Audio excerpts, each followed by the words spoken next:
Hi friends, ये second part है।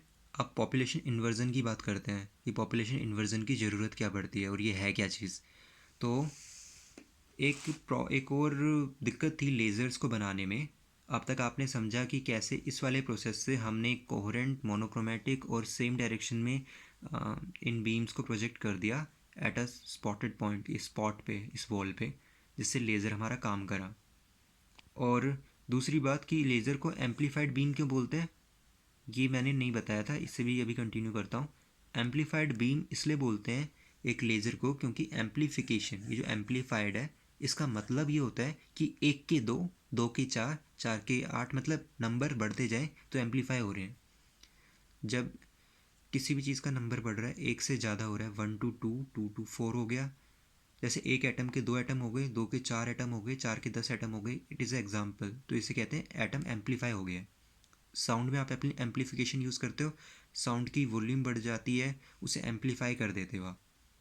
सो इधर एम्पलीफिकेशन का मतलब है एक फोटोन डाला, दो निकले। वैसे दो तो इसलिए निकले क्योंकि एक उसने एब्जॉर्ब भी किया था, लेकिन एक डाला और दो निकले। और दूसरी बात इसी की, ये जो फोटोन है, ये जिस फेज़ का होगा, जो इसका फेज़ होगा फोटोन का, जो इसकी डायरेक्शन होगी, इस वाले फोटोन की जो डायरेक्शन होगी, जो फेज़ होगा और जो वेवलेंथ होगी, उसी वेवलेंथ की, उसी प्रॉपर्टी की, इस फोटोन के प्रॉपर्टी के दो फोटोन्स निकलेंगे। इसका मतलब जो यहाँ से एब्जॉर्व किया इसने ऊपर ले जाने में अपने आप को हायर स्टेट में, वो वाला फोटोन जब रिलीज़ होगा और ये वाला जब रिलीज़ होगा, दोनों एक साथ रिलीज़ होंगे, तो इन दोनों की प्रॉपर्टी वही प्रॉपर्टी होगी जो इसकी थी, ना कि इस वाले की जिसने इसे ऊपर भेजा था। इससे कोई फ़र्क नहीं पड़ता कि कौन सा है ये वाला। ये वो एनर्जी है, वो फोटोन है जिसने ऊपर भेजा था, एक्साइट किया था इसे। इसका कोई रोल नहीं होगा इसकी प्रॉपर्टी में। यही फोटोन होगा जो फेज डिसाइड करेगा इन दोनों का। इनमें से एक तो ये खुद है, एक ये है। तो ये फोटोन होगा जो फेज डिसाइड करेगा, डायरेक्शन डिसाइड करेगा कि आखिर ये फोटोन किस डायरेक्शन में, किस फेज के साथ, किस वेवलेंथ के साथ जाएगा। I am not pretty sure about wavelength, but यही डिसाइड करेगा बाकी दोनों कैरेक्टरिस्टिक्स को कि किस डायरेक्शन में जाएगा ये दोनों फोटोन्स। और एम्पलीफिकेशन इसलिए बोल रहे हैं क्योंकि एक का दो हो गया है, एक फोटोन डाला, दो निकले, इसलिए एम्पलीफाई हो रहा है। और एक्चुअल एम्पलीफिकेशन कैसे हो रहा है, क्या हो रहा है, वो मैं आपको एंड में बताऊंगा। एक वीडियो का लिंक भी दूंगा, उसे देखना, उसमें आपको बचा कुचा सब क्लियर हो जाएगा क्योंकि वहाँ सारी एनिमेशंस हैं इस प्रोसेस की। सो एक होता है पॉपुलेशन इन्वर्स। ये एक तरह की कंडीशन होती है पॉपुलेशन इन्वर्स की, एक कंडीशन जिसके बिना लेज़र वर्क नहीं कर सकता। ये लेज़र वर्क नहीं कर सकता अगर पॉपुलेशन इन्वर्स वाली कंडीशन सेटिस्फाई नहीं होती।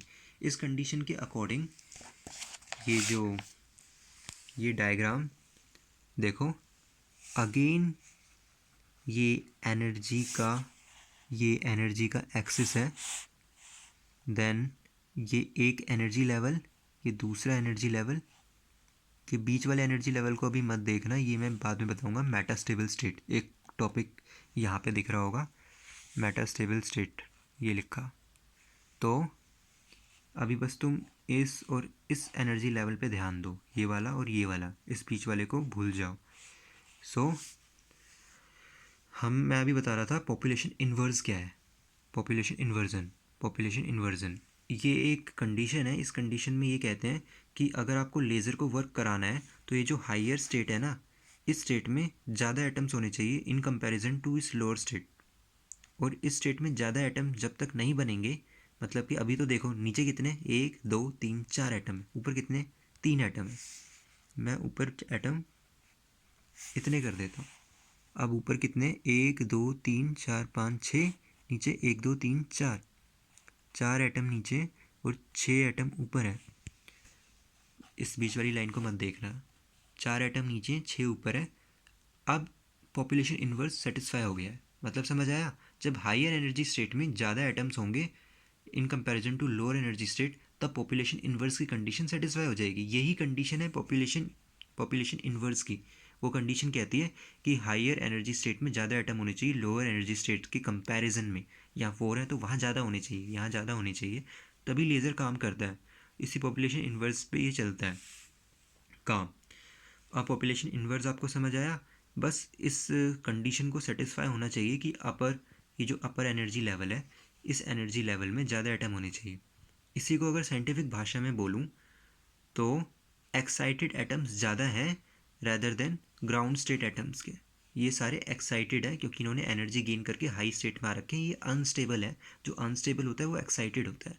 ये अनस्टेबल है इसलिए ये एक्साइटेड है, या आप कह सकते हो एक्साइटेड है इसलिए अनस्टेबल है।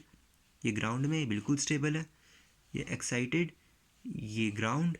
तो एक्साइटेड एटम्स जो हायर एनर्जी में एक्साइटेड एटम्स हैं, ये एटम्स ज़्यादा होने चाहिए रैदर देन लोअर स्टेट वाले, तभी ये वाली कंडीशन पॉपुलेशन इन्वर्स वाली कंडीशन सेटिस्फाई करती है।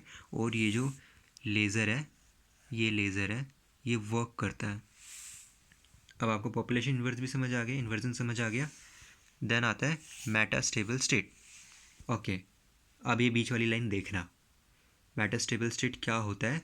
इससे पहले मैं बताता हूँ कि ये जो पॉपुलेशन इन्वर्जन की ये जो कंडीशन है, जो लेज़र के लिए बहुत ज़रूरी है वर्क करने के लिए, नहीं तो लेज़र वर्क नहीं करेगा जब तक ऊपर ज़्यादा एक्साइटेड एटम ना नहीं होंगे कंपेरेटिव टू लोअर वन।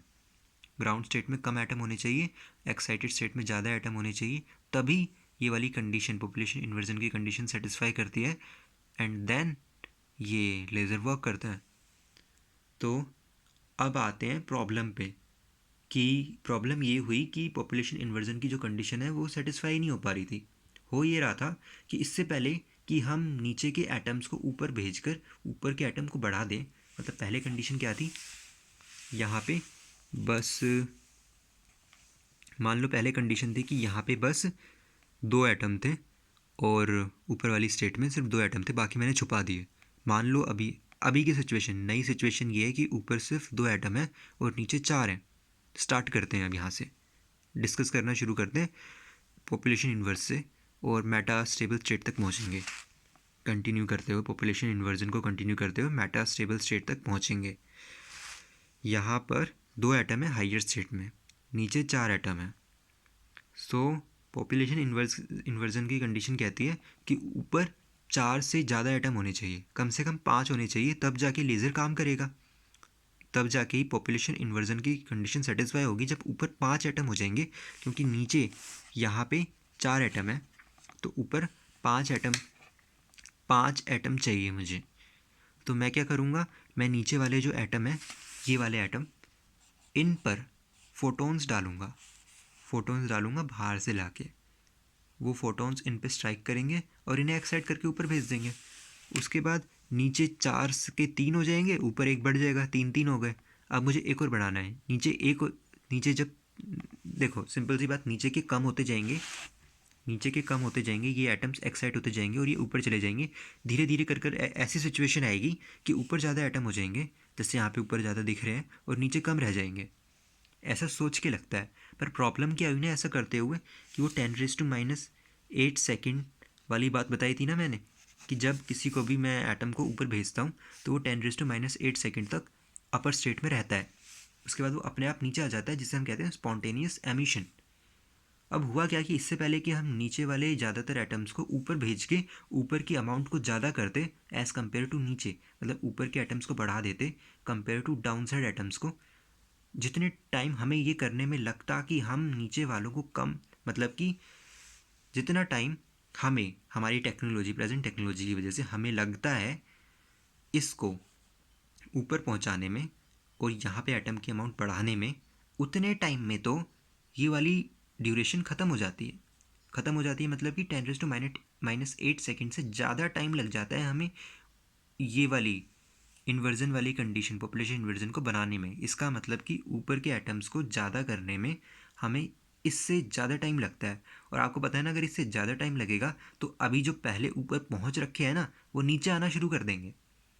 ये इस तरह देखो कि जैसे ये जो लास्ट वाला एटम है ना, ये वाला एटम, ये लास्ट वाला एटम, इसे मान लो मैंने अभी कुछ समय पहले ऊपर भेजा था, मैं थोड़े और एटम भी अब ऊपर भेजने वाला था, क्योंकि थोड़े और एटम भी मुझे ऊपर भेजने थे, लेकिन इमीडिएटली क्या हुआ कि ये ड्यूरेशन पूरी हो गई इस एटम के लिए और ये अपने आप नीचे आ गया, ये अपने आप नीचे आ गया और मेरी कंडीशन से सेटिस्फाई नहीं हुई। तो अभी मैं इन्हें छुपा देता हूँ। सिर्फ 2 एटम्स हैं यहाँ पे, तो 2 एटम्स हैं यहाँ पे। अब मैं नीचे वाले एटम्स को ऊपर भेज रहा था, लेकिन क्या हुआ, जिस पे अंडरलाइंड है ना, ऊपर वाले एटम पे एक पे अंडरलाइंड है, उसका 10⁻⁻8 सेकेंड पूरा हो गया। और इससे पहले कि मैं नीचे के एटम्स को ऊपर भेजता, वो वाला एटम अपने आप नीचे आ गया। अब अगर ऐसा चलता रहा तो मैं तो ऊपर भेजता रह जाऊँगा, वो नीचे आते रह जाएंगे, कभी सिचुएशन ही सेटिस्फाई नहीं होगी। ये प्रॉब्लम थी। अब इसका सॉल्यूशन क्या हुआ, हमें पता चला कि कुछ एटम्स ऐसे होते हैं जिनकी एक मिडल की मेटास्टेबल स्टेट होती है। तो हमें पता चला कि हम पहले इन्हें लोअर से ऊपर भेजेंगे, फिर उससे अपने आप थोड़ी देर में, या शायद हम खुद, मतलब ये सिलेबस में कोई डिटेल नहीं है, बट इसे हम ऊपर भेजेंगे, देन थोड़ी देर में ये रिलीज़ करके इस वाली स्टेट पे आएगा। मतलब कि ये ऐसा नहीं टेढ़ा है, इसे तुम सीधे मान लो। थोड़ी देर में रिलीज़ करके नीचे आएगा और इस वाली स्टेट तक पहुंच जाएगा। मतलब हुआ ये कि पहले फोटोन दिए इसको, इसे एक्साइट किया। अब हमें पता है प्रॉब्लम क्या है कि हम इन्वर्जन वाली कंडीशन सेटिस्फाई नहीं कर पा रहे, क्योंकि अपने आप ये वाली ड्यूरेशन पूरी हो जाती है और ये नीचे आ जाते हैं। तो अगर ये जो एटम है, ये एटम जो नीचे आ गया, अगर ये थोड़ी और देर ऊपर रहता तो हम अपनी प्रेजेंट टेक्नोलॉजी से सारे के सारे एटम्स को ऊपर भेज देते और लेज़र काम कर जाता। लेकिन इसके लिए क्या करना पड़ेगा, इस एटम की जो ड्यूरेशन है इसे बढ़ाना पड़ेगा। इसका मतलब अगर ये 10⁻⁸ सेकेंड की जगह 10 सेकेंड या 20 सेकेंड तक ऊपर रह पाए तो मैं आराम से सारे के सारे इन एटम्स को ऊपर भेज दूंगा और लेज़र काम करेगा। उसके लिए क्या किया, कुछ एटम्स के पास ये वाली एक स्टेट होती थी, मेटास्टेबल स्टेट। अब इन्वर्जन कंप्लीट हो गया, मेटास्टेबल स्टेट पे आ गए। वो कुछ एटम्स की एक बीच की स्टेट होती है, हायर स्टेट और ग्राउंड स्टेट के बीच में ये एक अलग सी स्टेट इनकी मेटास्टेबल स्टेट होती है। इस पे ये इसके कंपेरेटिवली इस जगह पे ज़्यादा देर रुक सकते हैं, अराउंड 10⁻³ सेकेंड से 10⁻⁻5 सेकेंड तक। Let me check.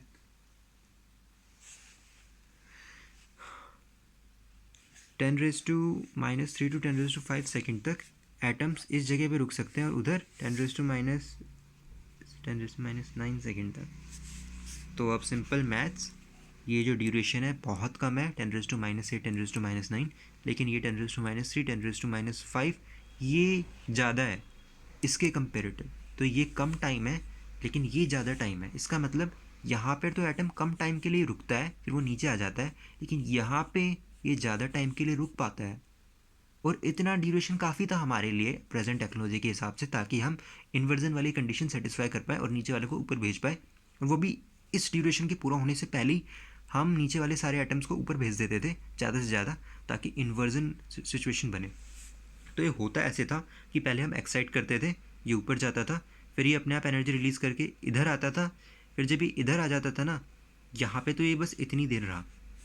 पहले हमने नीचे से ऊपर भेजा, स्टार्टिंग से नीचे से ऊपर, इतनी ड्यूरेशन तक ये यहाँ पे बैठा रहा, फिर ये यहाँ पे आ गया थोड़ी एनर्जी रिलीज़ करके, यहाँ पे ये 10⁻³ सेकेंड तक बैठेगा। और इतनी ड्यूरेशन हमारे लिए काफ़ी है, इतनी ड्यूरेशन काफ़ी है हमारे लिए, ताकि मैं ज़्यादा से ज़्यादा को ऊपर भेज सकूँ। क्योंकि मैंने क्या किया है, पहले जितने भी ये थे इन सबको ऊपर भेज दिया, मेरी टेंशन ख़त्म हुई, वो ऊपर आ गए, यहाँ पे आ गए। अब थोड़ा वेट कर लेता हूँ, वो अपने आप थोड़ा नीचे वाले लोअर स्टेट पे आ जाएंगे एनर्जी रिलीज़ करके, थोड़े टाइम बाद वो पूरे ग्राउंड पे आ जाएंगे। लेकिन इससे पहले कि वो ग्राउंड पे आए, वो यहाँ पे पहुँच गए हैं, और ये स्टेट, अब बस इन 2 पे नज़र रखूँगा मैं, वो नहीं चाहिए, क्योंकि वहाँ के तो सारे यहाँ आ जाए, वहाँ से यहाँ आ जाएंगे सारे, तो यहाँ पे तो कुछ बचता ही नहीं है। फिर सारे आइटम यहाँ इकट्ठे हो गए और ग्राउंड स्टेट की यहाँ है, ग्राउंड पे कम है, यहाँ पे ज़्यादा है। हमने ये पॉपुलेशन इन्वर्जन की सिचुएशन सेटिस्फाई कर ली है, यहाँ पे ज़्यादा एटम है, यहाँ पे कम एटम है, हैंस अब हम लेज़र को वर्क करवा सकते हैं। और ये जो स्टेट है बीच की स्टेट, इसे मेटास्टेबल स्टेट कहते हैं, जहाँ पे एटम कुछ 10⁻³ से 10⁻5 सेकेंड तक रह सकता है, स्टेबली यहाँ पे रह सकता है। उसके बाद वो अपने आप नीचे आएगा। नाउ आई हैव डाउट कि यहाँ पे क्या हम फोटोन प्रोजेक्ट करते हैं ताकि ये नीचे आए, या फिर हम वेट करते हैं कि ये नीचे आए, उसके बाद हम फिर यहाँ पे फोटोन एमिट करेंगे। ऑब्वियस सी बात है, क्योंकि अगर ये स्पॉन्टेनियसली नीचे आ गया तो सारी डायरेक्शंस अलग होती हैं, जो मैंने यहाँ बताया था। स्पॉन्टेनियस में फोटोन्स की डायरेक्शन अलग होती हैं, कोई ऊपर कोई इधर इधर, इनके फेज अलग होते हैं। तो ऑब्वियसली इधर हम फोटोन टारगेट करेंगे, एंड बाय दैट फोटोन हम ये स्टिमुलेटेड एमिशन को परफॉर्म कर पाएंगे, जिससे हमें कोहेरेंट बीम्स मिलेंगी जो फिर इस लेज़र में यूज़ हो पाएंगी, और ये एक ही डायरेक्शन में जाएंगी, कोहेरेंट होंगी। और एम्पलीफाइड क्यों कहा जाता है? क्योंकि एम्पलीफाइड इसलिए क्योंकि एक फ़ोटोन से 2 फोटोन निकलते हैं, नंबर ऑफ़ फोटोन्स की अमाउंट बढ़ रही है, इसलिए ये एम्पलीफिकेशन है। और ये मेटा स्टेबल स्टेट है। बाकी पंपिंग क्या होती है? पंपिंग सिंपल सा है, मैंने बोला था कि इलेक्ट्रॉन इस एटम को ऊपर एक्साइटेड स्टेट में, एटम को एक्साइटेड स्टेट में भेजने के लिए एनर्जी की ज़रूरत होती है। एनर्जी से हम उसे ऊपर भेजते हैं, वो एनर्जी यहाँ से आती है फोटोन की फॉर्म में। तो ये जो प्रोसेस है, इसे एनर्जी देके ऊपर भेजने का, इस प्रोसेस का नाम होता है पंपिंग। पंपिंग इन लेज़र्स कहते हैं इसे, पंपिंग कहते हैं, वैसे लेज़र्स में यूज़ होता है तो उसका नाम लेज़र इन पंपिंग बोलते हैं। पंपिंग करते हैं हम नीचे से ऊपर भेजने में। फिर थोड़ा पता, मैं इसे कंफर्म करके बताऊंगा कि क्या वेट करते हैं या फिर ये फोटोन्स इजेक्ट करते हैं, फिर ये स्टिमुलेटेड एमिशन से नीचे जाता है, यहाँ पे आता है, फिर यहाँ पे थोड़ी देर ये स्टेबल रहता है इतनी देर तक। उतनी देर में हम सारे ऊपर भेज देते हैं, वो यहाँ आ जाते हैं, थोड़े से यहाँ बसते हैं, ज़्यादा यहाँ आ जाते हैं, ऊपर ज़्यादा है नीचे कम है, पॉपुलेशन इन्वर्जन सेटिस्फाइड, हम इसे लेज़र में यूज़ कर सकते हैं। ये वाली मेटास्टेबल स्टेट है।